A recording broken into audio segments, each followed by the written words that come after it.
Well, well, well. Hello again. Such interesting times.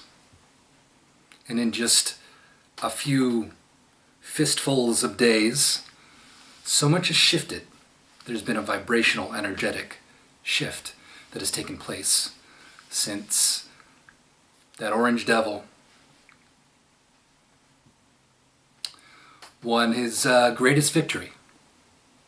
A victory that was won through a lot of his hard work, as well as in the faith of many hearts that were longtime supporters of him, as well as people that became lost, that were shamed and rejected with the dominant culture that was in place for, well, a little while, a few years at least. Things started to shift a few years ago. And already there's been this explosion of freedom, people feeling free to express themselves, not putting up with the shame, not cowering under cancel culture, not allowing victim bullies to rule their lives, their media, their spaces that they communicate in. And a lot has changed, and intense change in a short period of time, but a lot more will change. Some interesting announcements about promises from the new regime in the United States, but these ripples are traveling throughout Western culture and probably even beyond. Thing is, there's a special opportunity at this pivotal moment in history for everybody involved, The stunning victory that the bad orange man had, as well as such a wide variety of supporters that gathered to help him gain his stunning victory. There's an opportunity for these people. There's an opportunity for all the wokies, all the people from a more far left or extreme left point of view that have dominated and that have had free reign for a long time. There's an opportunity for people in between that were sort of undecided but just didn't want to endorse the dominance of woke culture. If you're a liberal-minded person, if you're a progressive, things are different now. You just can't get away with the kind of bullying that used to be, well, if not accepted, allowed. People were scared to challenge it, other than certain spheres of communication. Twitter shifted a little while ago, and that's been one of the widespread ways for people to kind of push back and not put up with what they saw was manipulative bullshit, all that sick feminine energy. There has been bastions of rebellion, but now we just live in a different time, and it just feels like it changed like that in a moment. A lot more changes to come.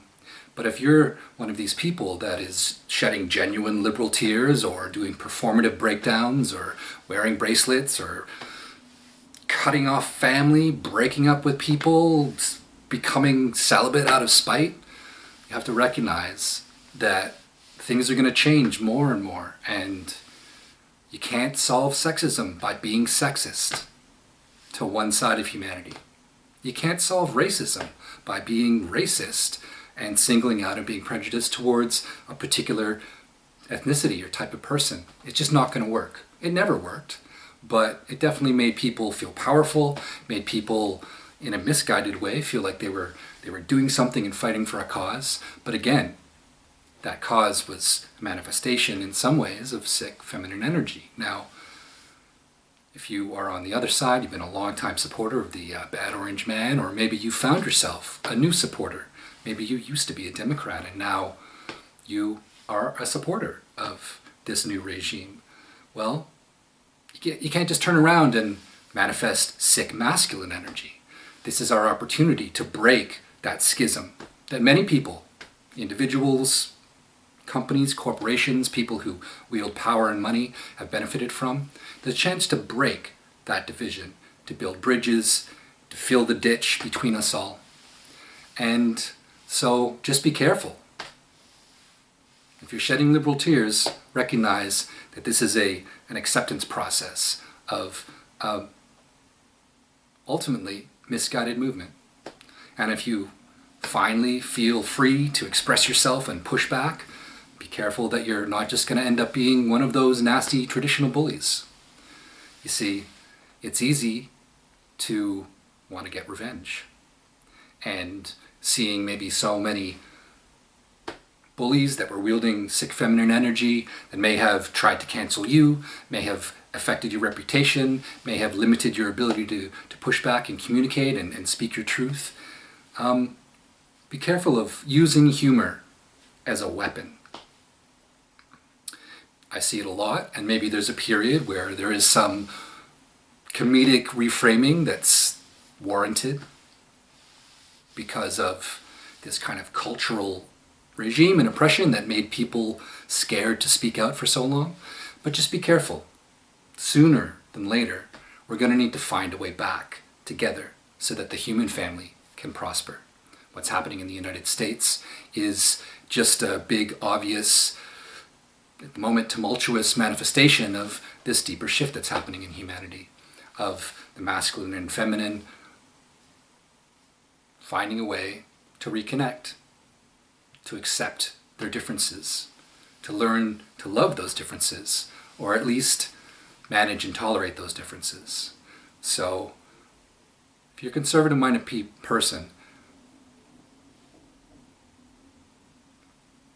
try to exercise at least a little bit of moderation. Don't cancel people with comedy, because it's very possible these days to cancel people with comedy, to ridicule them so bad that you either break their ability to do what they want to do and to try to prosper in their own life, or destroy their reputation. Maybe you've had your reputation destroyed, and maybe it wasn't fair. But some of these people that are being performative, shedding their liberal tears on all sorts of social media platforms, they're going through a phase, as I have mentioned recently, of their false reality being shattered. And it's a big shock, and it's going to take a little while to sink in. But sooner than later, try to show some mercy. Try to have at least a little bit of compassion for the excruciating cognitive dissonance that so many people, especially in the States, to a certain degree in Canada, and really across the world, are feeling right now. And if you're one of those people that's still stewing in your cognitive dissonance, recognize you'll get over it. That reality of how maybe unfair you were for a little while, these extreme forms of trying to combat racism, trying to combat sexism, are just not going to work anymore. You don't have the kind of dominance within culture, person to person, as well as within media anymore. More and more changes are going to happen, and more spaces for a variety of voices are going to be allowed. And that's just the shift that's happening. The sooner the better that we can all try to agree to disagree and, at best, accept each other's differences of living, differences of opinion, and try to be a little more decent to each other. There's always going to be disagreement, there's going to be fighting, there's going to be debate, but in these coming weeks, as the glow of victory or the pain of defeat starts to dissipate and the long-term reality starts to sink in that we still all have to kind of get along and learn to run a society, learn to create a broad and balanced culture for us all to enjoy and grow with, that's really the work. That's the opportunity that we have right now. So you might need to push, you might need to cry, but try not to be too nasty with it. Definitely, for some of you, be careful about just turning around and trying to cancel others with your own weapons. In this case, comedy, or maybe merciless logic and trolling through that that logic. We're all going to get to the other side of this, and there's big changes coming in the next year or two. A lot has already changed, but we're growing, we're facing our shadows, we're feeling, hopefully, and integrating our trauma, and we all have big and small trauma as a culture as well as individuals that we're trying to work on. So again, have a little compassion, and let's start taking care of the human family again, because that's really the ultimate opportunity that is happening here. So good luck not being a complete asshole, and good luck not being a total bitch. I know we can do it. Before you know it, reality will just feel different, and everybody will feel a little freer. Let's move with it. Let's shake with it. Let's create something beautiful.